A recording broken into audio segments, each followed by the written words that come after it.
Oke guys, sesuai dengan judul pada video kali ini kita akan merekomendasikan judul skripsi akuntansi keuangan ya.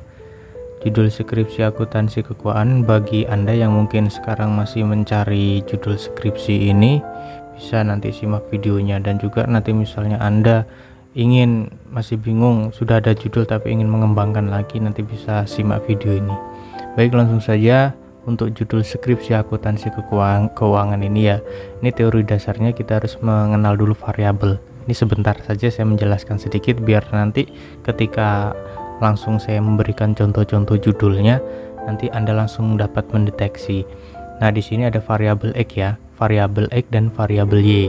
Nah, variabel X ini atau variabel bebas ini adalah variabel independen. Variabel ini variabel adalah variabel yang mempengaruhi. Variabel menjadi yang mempengaruhi atau yang menjadi sebab perubahan dari adanya suatu dari variabel terikat. Nah, variabel X ini biasanya variabel yang Anda teliti atau yang Anda cari nanti di dalam skripsi Anda. Dan variabel Y ini variabel terikat atau variabel dependen. Ini diartikan sebagai yang dipengaruhi, dan ini variabel Y-nya ini yang menjadi sasaran dalam penelitian Anda. Dan ini X ini yang Anda cari ya, secara gamblangnya seperti itu, secara ringkasnya ya. Nah, langsung saja kita masuk kepada judul-judul untuk akuntansi keuangan. Nah, di sini pertama saya mungkin merekomendasikan judul-judul yang familiar, tapi judul itu fleksibel untuk bisa dirubah ya. Dirubah nanti bisa Anda sesuaikan dengan lokasi Anda, bisa Anda sesuaikan dengan masalah yang terjadi di tempat Anda atau masalah di PT terdekat Anda. Nah, yang pertama yaitu adalah analisis pengelolaan model kerja terhadap tingkat laba. Nah, di sini variabel X-nya mana yang nanti Anda gali nanti di sini. Ini adalah variabel X-nya adalah pengelolaan modal kerja. Nah, terhadap tingkat laba. Di sini karena menggunakan studi kasus, kita pakai studi kasus. Studi kasus itu nanti Anda kayak observasi atau Anda nanti meneliti, mencari tahu prosesnya untuk menganalisis pengelolaan modal kerja itu tadi. Nanti data yang Anda ambil tentang pengelolaan modal kerja ini. Nah, untuk apa kita mencari pengelolaan modal kerja ini? Ini yang mana kita nanti untuk yang menjadi sasaran kita adalah tingkat laba atau variabel Y-nya di sini. Nah, ini untuk studi kasusnya nanti Anda tentukan di tempat sekitar Anda.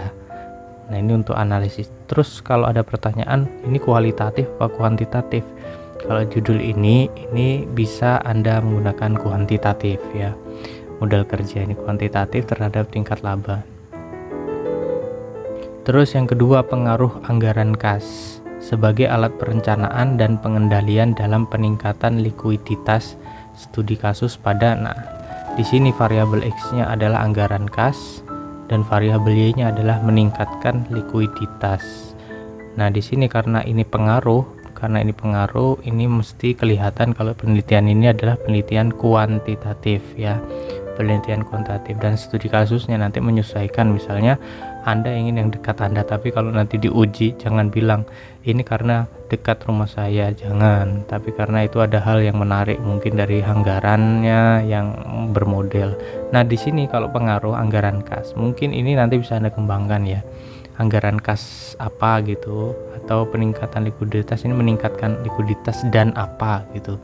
Nanti bisa untuk mengembangkan. Cuma mungkin yang saya beri warna ini bisa Anda kembangkan, atau enggak studi kasusnya ini bisa Anda rubah. Mungkin ini penelitian terdahulu sudah ada, tapi ini bisa Anda buat jadi referensi judul Anda mungkin dalam akuntansi keuangan ya. Dan yang selanjutnya ini adalah pengaruh tingkat suku bunga simpanan terhadap jumlah deposito. Studi kasus pada bank. Nah, ini kan karena kenapa kok kita studi kasusnya di bank, karena akuntansi itu kan lokasinya biasanya di bank-bank ya. Akuntansi keuangan khususnya itu di bank. Maka kalau kita mengacu pada bank itu mungkin di sekitar lokasi atau sekitar daerah Anda itu banyak bank-bank yang bisa Anda jadikan lokasi penelitian. Nah, di situ untuk studi kasusnya nanti bisa Anda jangkau, dan itu bisa membuat Anda lebih cepat kalau lebih terjangkau. Nah, di sini variabel X-nya mana, ini suku bunga simpanan. Suku bunga simpanan ini bisa Anda rubah apa gitu yang ingin Anda teliti, tingkat apa, misalnya tingkat efektivitas suku bunga, atau dalam tingkat misalnya kita pengaruh yang membuat menjadi suku bunga simpanan terhambat itu apa saja terhadap jumlah deposito. Deposito ini adalah variabel Y-nya yang menjadi sasaran dari variabel X-nya. Nah, kemudian ini adalah judul yang selanjutnya ya, ini kurang saya kasih spasi. Pengaruh perubahan finansial leverage terhadap peningkatan earning per share atau EPS.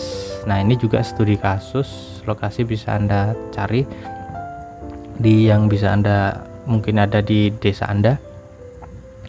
Nah, ini perubahan yang kita teliti. Kalau pengaruh seperti ini biasanya judul-judul ini biasanya ini menggunakan kuantitatif ya, judul kuantitatif. Jadi misalnya yang kualitatif mana Bang? Kalau Anda mencari kualitatif, nanti yang bawah saya scroll lebih ke bawah, nanti judul-judul yang khusus yang kuantitatif, yang kualitatif ya. Sekarang ini yang kuantitatif dulu. Untuk yang selanjutnya ini tadi variabel X-nya finansial dan variabel Y-nya yaitu earning per share. Dan selanjutnya ini yaitu pengaruh pengelolaan modal kerja terhadap kinerja keuangan perusahaan. Nah, ini pengaruh pengelolaan modal kerja terhadap kinerja ini masih menggunakan studi kasus, yaitu Anda nanti terjun ke penelitian itu menggunakan untuk mengetahui prosesnya. Dari sini pengaruh pengelolaan modal kerja, mungkin modal kerjanya seperti apa. Ini variabel X dan ini variabel Y ya, variabelnya keuangan perusahaan.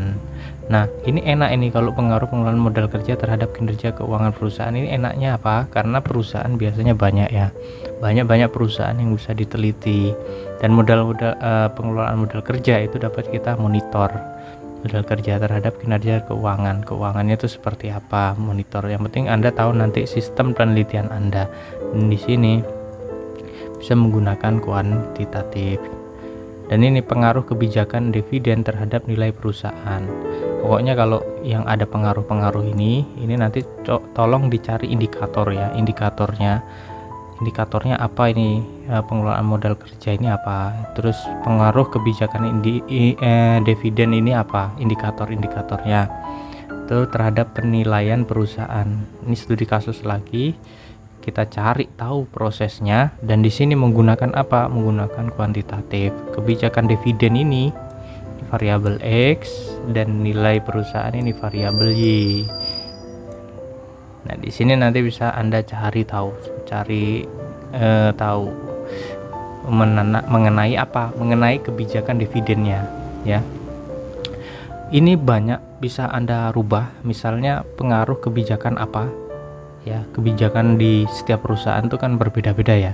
Itu nanti bisa Anda cari tahu, jadikan variabel X. Jadi bisa Anda rubah ini yang merah dan yang biru ini bisa Anda rubah sesuai dengan teori yang Anda dapat ketika masa-masa kuliah, atau ketika Anda tahu tentang teori itu yang lebih paham, itu pakai aja teori yang itu.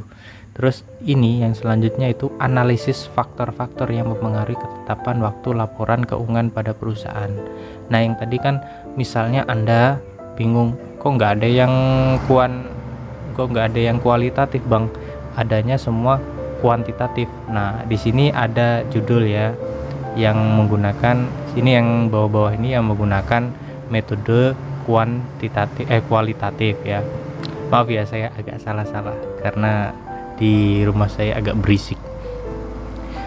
Nah, yang selanjutnya ini menggunakan teknik kualitatif. Yang mana di sini variabel X-nya adalah analisis faktor-faktor. Kita mencari tahu faktor dalam perusahaan itu, apa saja faktor yang mempengaruhi ketepatan waktu. Nah, ini kan kita nanti apakah dari kebijakannya itu nanti kita analisis. Ini menggunakan metode apa? Kualitatif ya. Wah, tulisannya jelek. Menggunakan kualitatif. Ini variabel X-nya dan ini variabel Y-nya. Itu analisis faktor. Nanti bisa Anda kembangkan. Untuk yang ini yang biru, ketepatan waktu, mungkin kedisiplinan.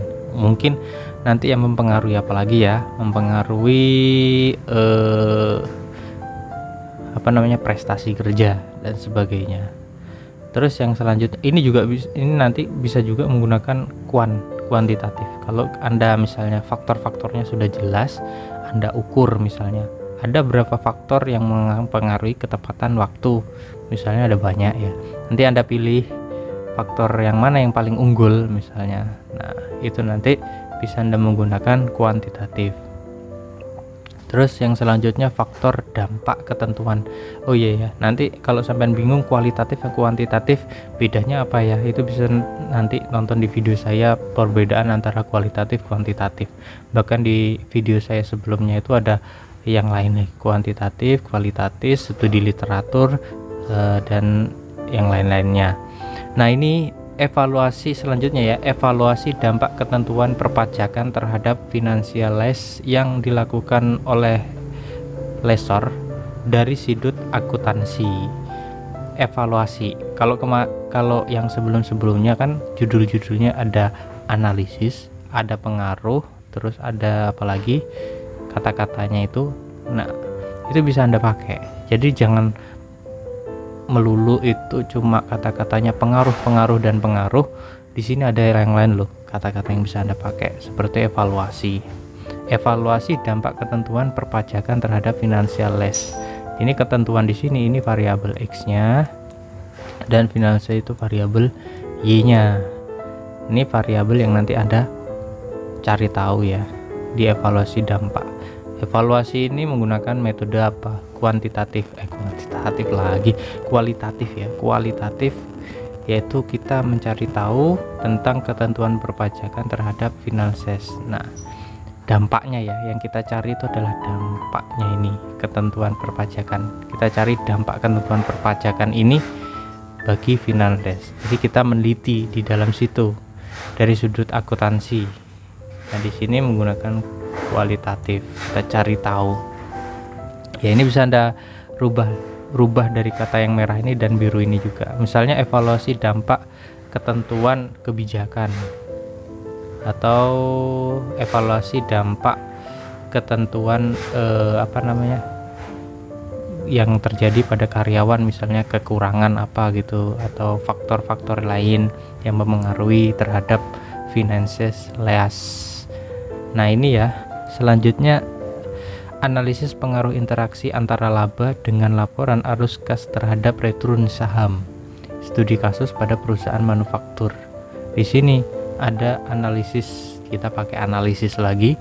Mungkin memang banyak contoh-contoh di Google, di mana itu dia menggunakan kata pengaruh, analisis dan juga efektivitas. Itu banyak. Tapi di sini nanti saya memberikan contoh yang di bawah-bawah ya. Di bawah-bawah itu nanti tidak menggunakan kata-kata analisis, tidak menggunakan kata-kata pengaruh. Banyak kok kata-kata yang bisa Anda gunakan di sini. Jadi Anda tuh ini judul ini familiar sekali.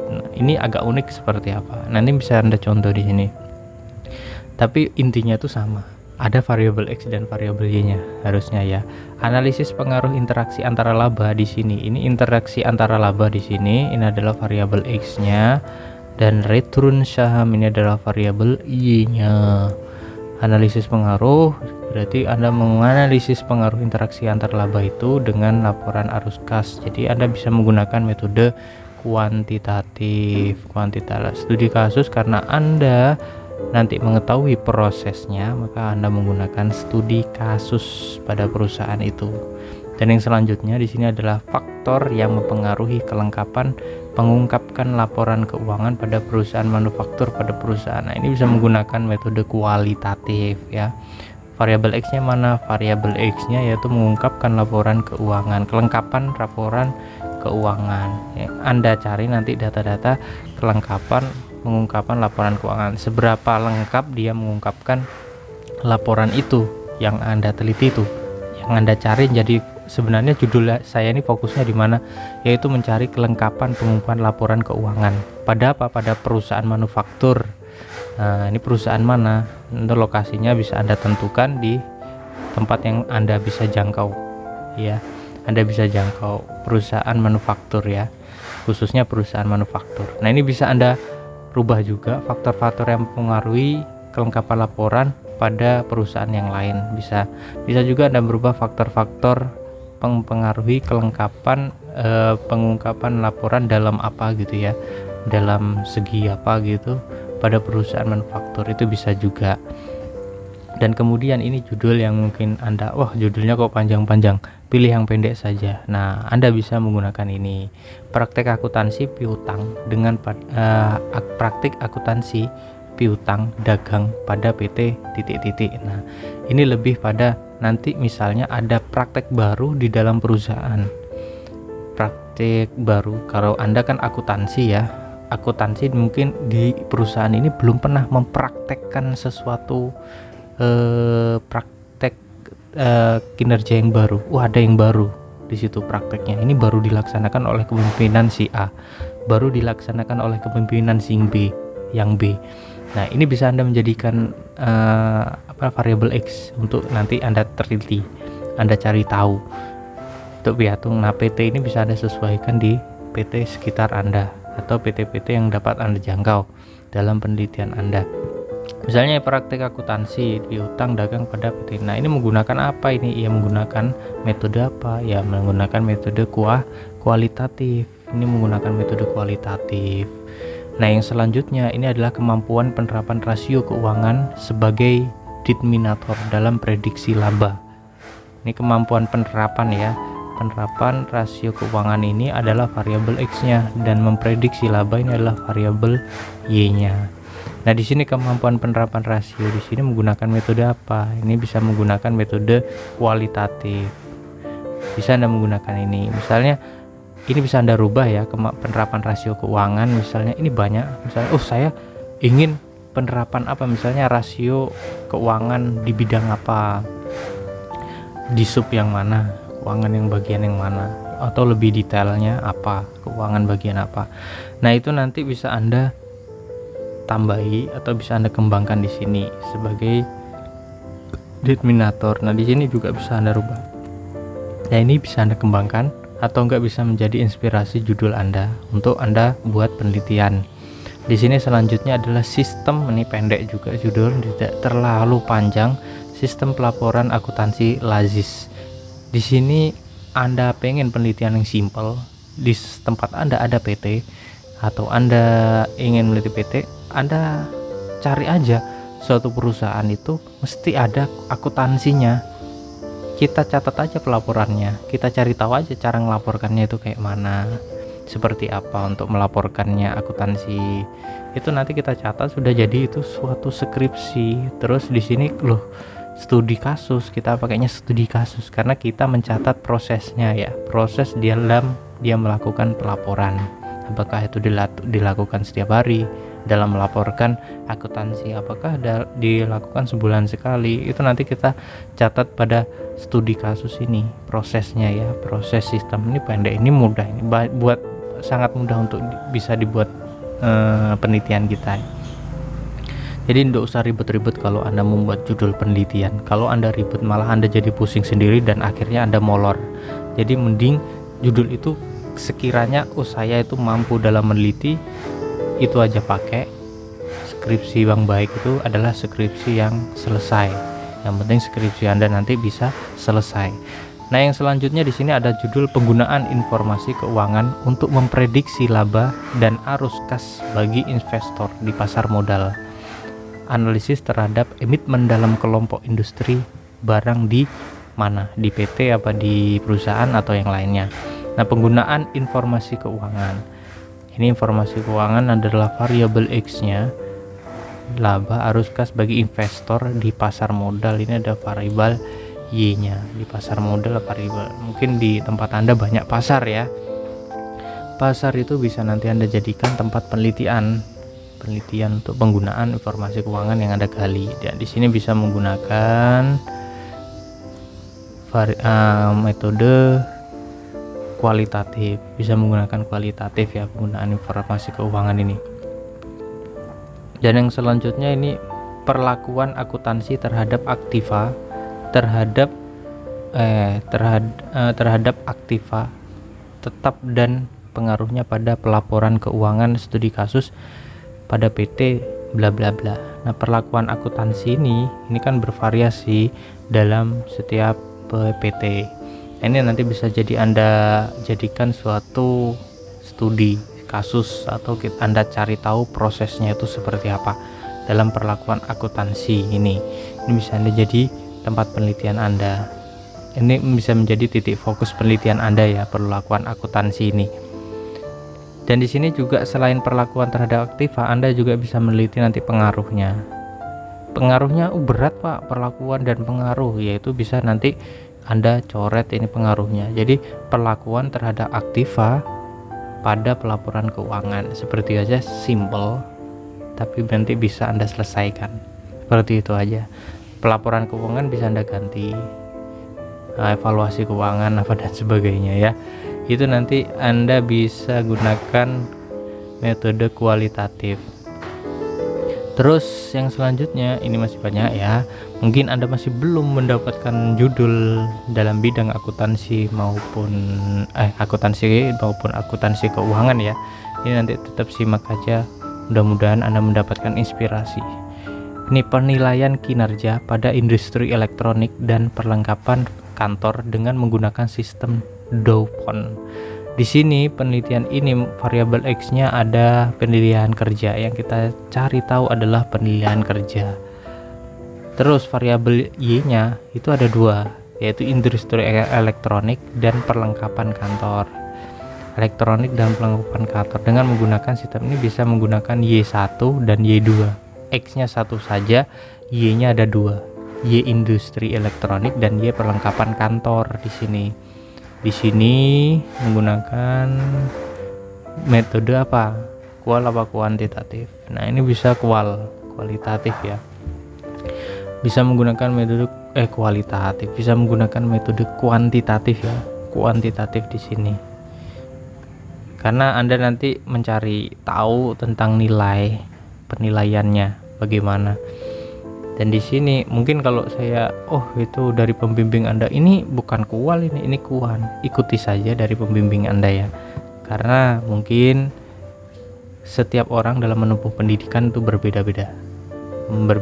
Mungkin ada yang benar-benar kepakarannya, ada yang kurang kepakarannya. Tapi saya di sini bukan saya ini saya pakarnya, bukan, tapi saya ingin memberi inspirasi buat Anda. Mungkin ini bisa Anda pakai dan nanti tetap sampean bimbingkan kepada dosen pembimbingnya.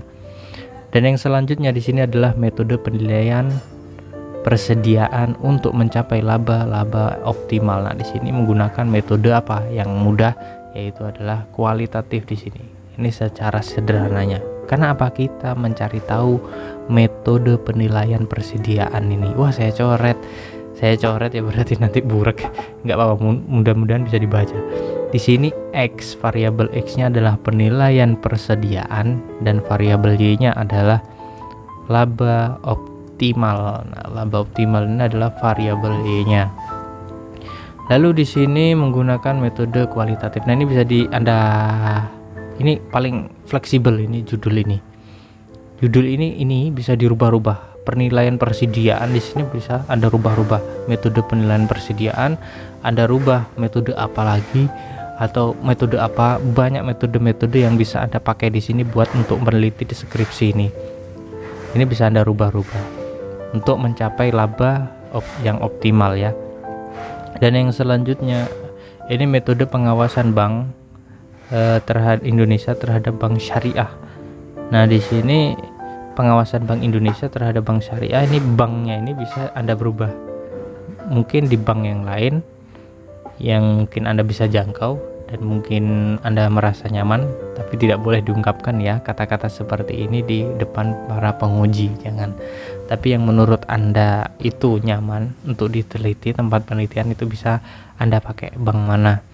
Terus metode pengawasan ini nanti Anda bisa cari ya di situ. Anda observasi metode pengawasannya seperti apa, bisa Anda nanti gali dengan observasi, interview, dan juga nanti bisa dokumentasi. Itu sudah wajar ya dalam penelitian, dalam metodenya menggunakan 3 itu. Kita cari dengan observasi, kita cari dengan interview, dan kita cari dengan dokumentasi. Mungkin seperti itu. Nanti kita dapat mengetahui metodenya seperti apa dalam pengawasan Bank Indonesia di situ. Di PT Bank yang syariah atau bank yang lain. Dan yang selanjutnya ini menggunakan metode apa? Ini menggunakan metode kualitatif. Dan yang selanjutnya ini peran rasio keuangan sebagai suatu alat untuk menilai kondisi keuangan dan kinerja pada PT. Nah, di sini peran rasio keuangan ini yang menjadi titik fokus kita dalam variabel X-nya yang warna merah ini ya. Ini variabel X-nya, ini rasio keuangan yang menjadi titik fokus dalam penelitian kita. Yang kita cari dalam penelitian kita yaitu adalah rasio keuangan. Dan kemudian untuk penilaian kondisi keuangan dan kinerja pada PT, penilaian keuangan ini adalah variabel Y-nya. Kondisi keuangan dan kinerja.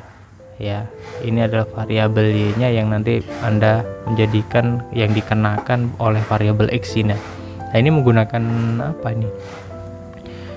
Ini menggunakan apa? Ini menggunakan kuantitatif. Loh, kok kuantitatif nggak kualitatif? Karena kita nanti bisa menggunakan kualitatif kalau kita mengetahui hanya perannya sebagai apa gitu, kita bisa kualitatif. Tapi kalau kita lebih menjangkau pada rasio keuangannya, itu nanti bisa menggunakan metode campuran. Campuran itu apa ya? Ya, pertama kita menggunakan metode kualitatif dulu, atau kita menggunakan kuantitatif dulu baru kita kualitatif. Bisa menggunakan campuran. Ya. Yang penting kalau Anda lebih mudahnya kita simpel-simpelan aja, misalnya kita menggunakan kualitatif aja. Kita tetapkan menggunakan kualitatif. Jadi Anda lebih kepada peran ya dalam melihat peran posisi ketika berjalannya penilaian kondisi keuangan dan kinerja. Ya, ini penilaian kondisi keuangan dan kinerja ini. Jadi lebih di sini aja. Lebih fokus di situ. Terus yang selanjutnya adalah ini tinjauan atas akuntansi sumber daya manusia dan kemungkinan penerapan pada PT. Akuntansi di sini sumber daya manusia ini adalah variabel X1, dan penerapannya kalau ada meneliti ini ada X2, dan ini variabel Y-nya. Jadi Anda meninjau di sini, meninjau akuntansi sumber daya manusianya dan juga kemungkinan penerapannya. Ya, sumber daya dan penerapannya itu yang Anda teliti. Jadi meninjau di sini.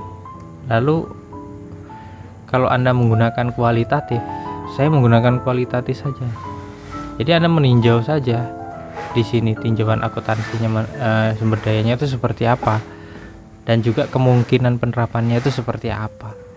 Kalau Anda menggunakan kuantitatif, tadi kualitatif ya. Jadi kalau menggunakan kuantitatif berarti Anda meninjau, menilai juga.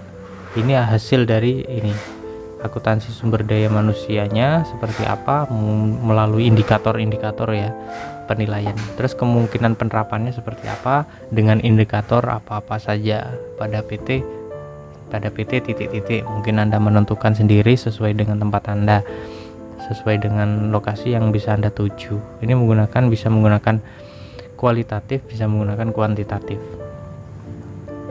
Dan yang selanjutnya ini ada dampak penetapan kebijakan akuntansi bunga periode konstruksi terhadap penentuan laba dan penyajian laporan keuangan pada PT bla bla bla. Nah, di sini dampak penetapan ini yang kita teliti adalah kebijakan akuntansi bunga periode konstruksi, dan yang menjadi variabel Y-nya adalah penentuan laba dan penyajian laporan keuangan. Di sini Y-nya ini ada 2 ya. Ada Y1 dan ada Y2. Ada Y2. Y1-nya penentuan laba dan penyajian laporan keuangan, Y2-nya itu. Dan kebijakan akuntansi bunga periode konstruksi ini yang Anda cari dalam penelitian ini. Sampai hubungkan kebijakan akuntansi bunga periode ini kepada penentuan laba itu seperti apa, terus kebijakan bunga periode konstruksi kepada penyajian laporan keuangan itu seperti apa. Jadi ada dua ya, Y-nya seperti apa, X-nya ke Y1 dan X ke Y2. Nah, ini bisa Anda jadikan inspirasi. Mungkin kebijakan yang lain, saya tidak menggunakan kebijakan akuntansi bunga periode konstruksi, saya pengennya yang lain. Nah, itu bisa Anda ganti di sini untuk kebijakan apa yang lain. Terus yang selanjutnya adalah modal pengukuran akuntansi sumber daya manusia dan penerapan akuntansi dalam contoh ilustratif. Nah, ini model pengukuran akuntansi sumber daya manusia, sini variabel X-nya. Dan ini penerapan akuntansi, ini variabel X juga. Kita yang cari tahu ini apa di dalam penelitian ini, model pengukuran akuntansi. Ini yang kita cari tahu pertama pengukuran akuntansi sumber daya manusianya. Terus yang kita cari tahu lagi adalah penerapan akuntansinya. Ini seperti apa? Dalam contoh ilustratif ini variabel Y-nya. Itu seperti apa? Nah, di sini menggunakan kualitatif ya. Menggunakan kualitatif dalam penelitian ini. Nah, ini sudah yang mungkin bisa saya sampaikan ya. Yang dari judul-judul ini mungkin Anda yang masih kok saya belum nangkap ya judul apa yang cocok bagi saya, bagi jurusan akuntansi keuangan. Nanti bisa Anda tanyakan di kolom komen mungkin, atau enggak nanti bisa Anda, ini judul saya yang saya rangkai apakah sudah benar ya, bisa Anda tanyakan di kolom komen ya. Mungkin sekian dulu. Assalamualaikum warahmatullahi wabarakatuh.